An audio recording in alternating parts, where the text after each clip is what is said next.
आज का पहला पाठ प्रेरित चरित अध्याय 2 पद संख्याएं 14, 22 से 33। ईश्वर ने इन्हीं यीशु नामक मनुष्य को पुनर्जीवित किया है। हम इस बात के साक्षी हैं।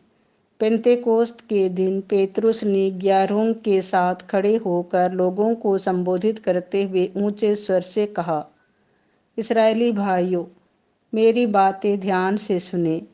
आप लोग स्वयं जानते हैं कि ईश्वर ने यीशु नाजरी के द्वारा आप लोगों के बीच कितने महान कार्य, चमत्कार एवं चिन्ह दिखाए हैं। इससे यह प्रमाणित हुआ कि यीशु ईश्वर की ओर से आप लोगों के पास भेजे गए थे। वह ईश्वर के विधान तथा पूर्व ज्ञान के अनुसार पकड़वा दिए गए और आप लोगों ने विधर्मियों के हाथों उन्हें क्रूस पर चढ़वाया और मरवा डाला है।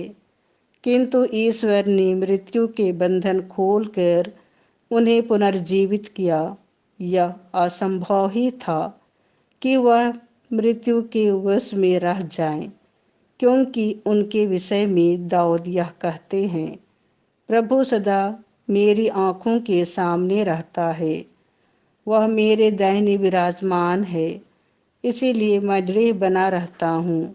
मेरा हृदय आनंदित है, मेरी आत्मा प्रफुल्लित है और मेरा शरीर भी सुरक्षित रहेगा, क्योंकि तू मेरी आत्मा को अधोलोक में नहीं छोड़ेगा।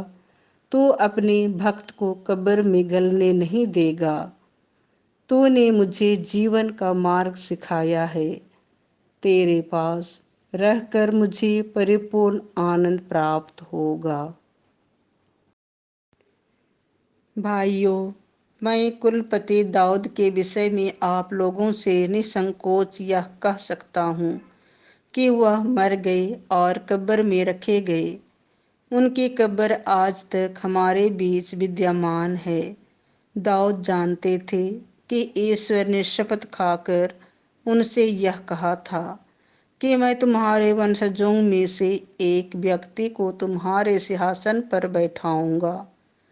इसलिए उन्होंने नबी होने के नाते भविष्य में होने वाला मसीह का पुनरुत्थान देखा और इनके विषय में कहा कि वह अधोलोक में नहीं छोड़े गए और उनका शरीर नहीं गलने दिया गया। ईश्वर इन्हीं यीशु नामक मनुष्य को पुनर्जीवित किया। हम इस बात के साक्षी हैं। अब वह ईश्वर के दाहिने विराजमान हैं।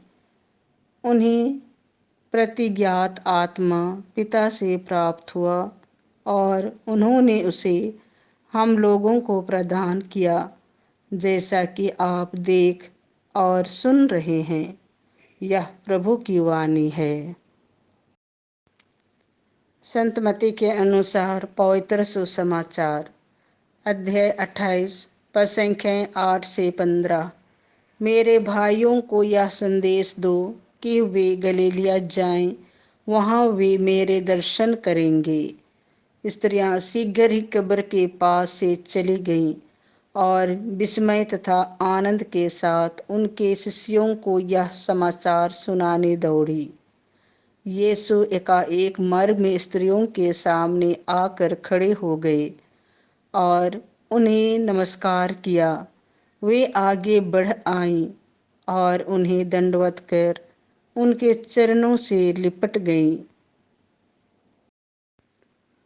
यीशु ने उनसे कहा, डरो नहीं, जाओ और मेरे भाइयों को यह संदेश दो कि वे गलीलिया जाएं, वहाँ वे मेरे दर्शन करेंगे।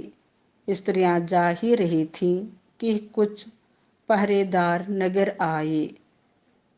उन्होंने महायाजकों को सारा हाल कह सुनाया। महायाजकों ने नेताओं से मिलकर परामर्श किया और सैनिकों को एक मोटी रकम देकर इस प्रकार समझाया, तुम लोग यही कहो कि रात को जब हम लोग सोए हुए थे, यीशु के शिष्य आए और उसे चुरा ले गए। यदि यह बात राज्यपाल के कान में पड़ जाए तो हम उन्हें समझाकर तुम लोगों को बचा लेंगे। पहरेदारों ने रुपया ले लिया और वैसा ही किया जैसा कि उन्हें सिखाया गया था। यही कहानी फैल गई और अब तक यहूदियों में प्रचलित है। यह प्रभु का सुसमाचार है।